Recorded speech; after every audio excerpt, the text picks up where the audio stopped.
lifestyle after the pay cut.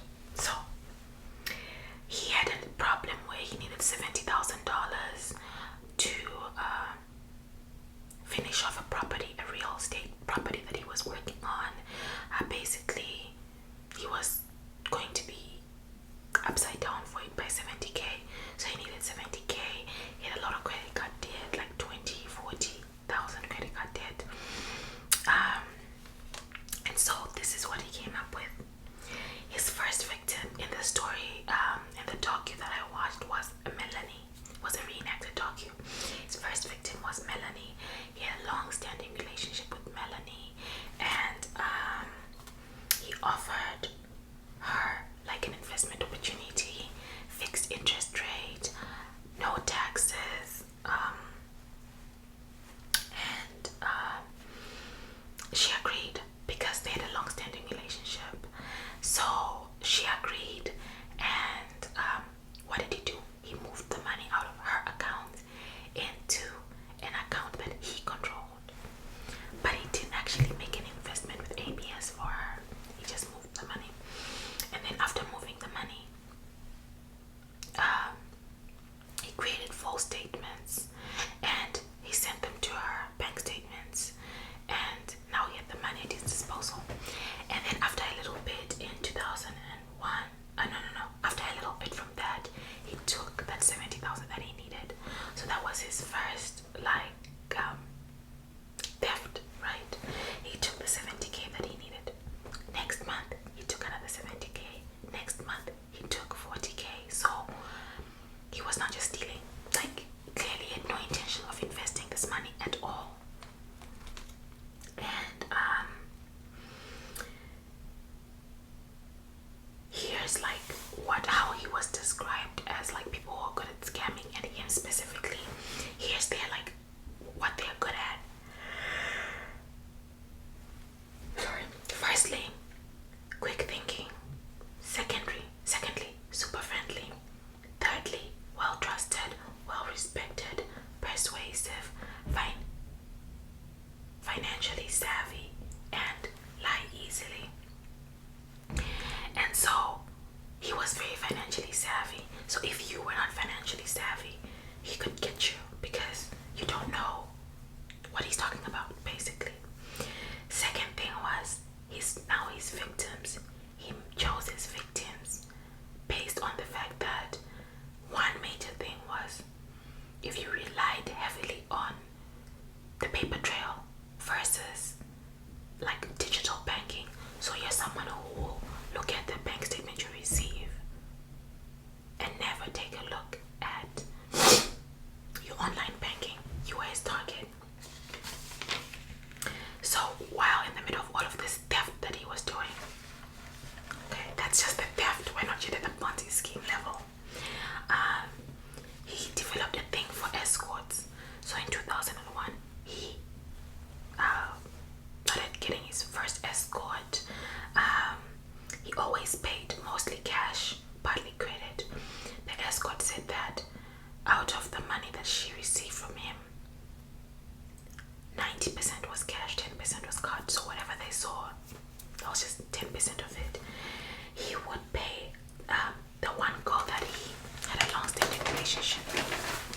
The one girl that he had a long-standing relationship with, she got almost 800,000 from him. And she said initially it was very simple, regular, and then eventually it got more kinky and stuff. So let's go back to the Ponzi scheme. Now this is where the Ponzi scheme thing was happening. So basically we're talking like investments like bonds and things like that, annuities, things that when they mature, then you get the amount of money you invested plus interest. But the problem was when the bonds were now maturing, he didn't have money. And one of the selling points that he would always give investors to was that the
this was happening like from the year 2000 till around 2007.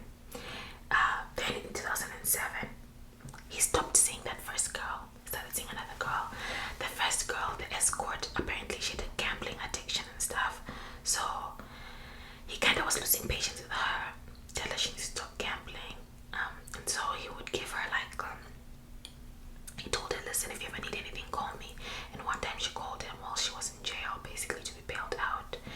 And he sent the money. And when he sent her the money, he put a note as bribe and she didn't see it.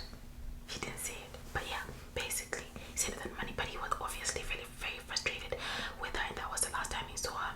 And then so he took on a new escort. This escort, yeah, she charged money. From 2007 to 2009. 2 years, she got 2.5 million. 2.5 million. Yeah. And the other girl, the first girl, I think was a little bit jealous, like, oh, you know, because he took the new girl to Dubai, the new maid escort to Dubai. And so she was kind of like, what? He took her to Dubai, not me, blah, blah, blah, blah. So kind of a little bit unhappy with it. But yeah, one thing that's impressive about this guy was that he was still able to work his regular job, meet his regular demands, whilst juggling this scam he had going on the side for 9 years. 9 years he was doing this. In 2009, he got caught.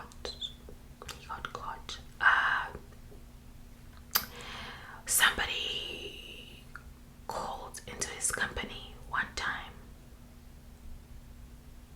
No, first person walked into his company and said, hey, listen, I'm buying a real estate property. I need my money so that I can make a payment. And this guy's at the front desk or whatever, and the front desk is like, we don't have your name, we don't have a reference number for your investment. Like, who did you talk to? And then they told Stephen, and they're like, okay, fine. They call Stephen. Stephen just comes to the front, takes this guy to the back of the office, pays him off his money, and that's it. But guys, a few months later, a lady, at least in this thing, a lady calls and says she wants like her money. And these guys are like, what's your name? What's your reference number? Blah, blah, blah, blah. And none of that is there. And they're like, okay, ma'am, we don't have your reference number. We don't have what?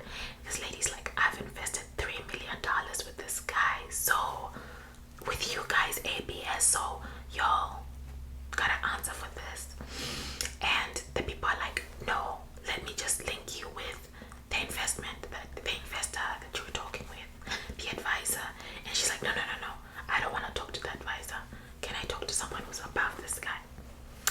And that was it. That's how you got found out. They realized, no, something's off. People are saying they made an investment with this guy, but this guy has not invested anything. And so they started investigating him. Internally, they investigated him. And then a week later, fraud came in, caught him. End of story. And he basically admitted to everything. Had to go tell his wife. His kids were going to private schools. He was having the nicest houses, the nicest this. He had to cover up. He used to say that he invested in something that he was investing in, and he was making a lot of money from that. So that was always often his cover up for his lifestyle, but it was very clear that he was living way beyond his means. So these are the victims, right?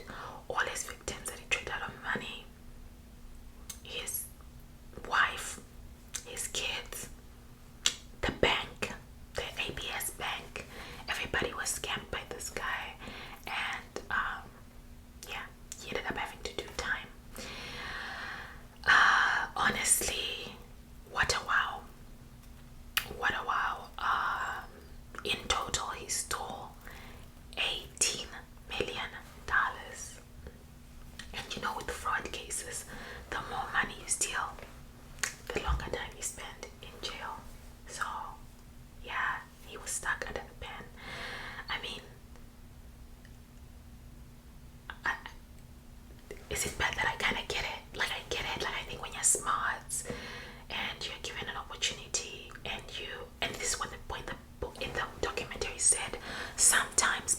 are smart and who are making other people money start feeling entitled to that same money. And I think I've been there. I've never stolen like people's money because I'm not an investor or whatever, but I felt like, wow, why is this person winning? Why is this person getting this? Especially with investments, right? The more money you have and you can invest, the higher the cash value of your return. So I can see how if someone doesn't even have good money management skills, personal finance skills, and they're dealing with so much money every day, they can feel entitled to somebody else's money. So I think to do a job like that takes a lot of discipline. You have to be disciplined. You have to separate yourself from the job. You have to separate yourself from people's money. You must not feel entitled to people's money. Recently, I was watching an interview where Fat Joe was saying that the accounting firm that he worked with was actually stealing money from him. And I feel like it's a similar case. You feel like you're the one who's doing everything to keep the money together, but somebody else is benefiting off your hard work, but it's not your money. You really have to keep that in the back of your mind to say just because you're handling money doesn't mean it's your money. Like, I don't ever want to get in trouble for spending somebody's money, mishandling somebody's money. I even hate being a middleman for people's money, and in the future I hope I never have to be. Sometimes with my family I have to like be the middleman for people's money, but it's always a hustle, and I've been doing my best to like remove myself of anybody's finances because I just want to have my money and know it's my money, and know if I have money, I have money. If I don't have money, I don't have money. I think that he definitely went an extra step by moving the money into his own personal accounts. Clearly he was irresponsible with money and he was dishonest, especially to his wife and kids. Can you imagine growing up 9 years, 10 years, living in nice neighborhoods, going to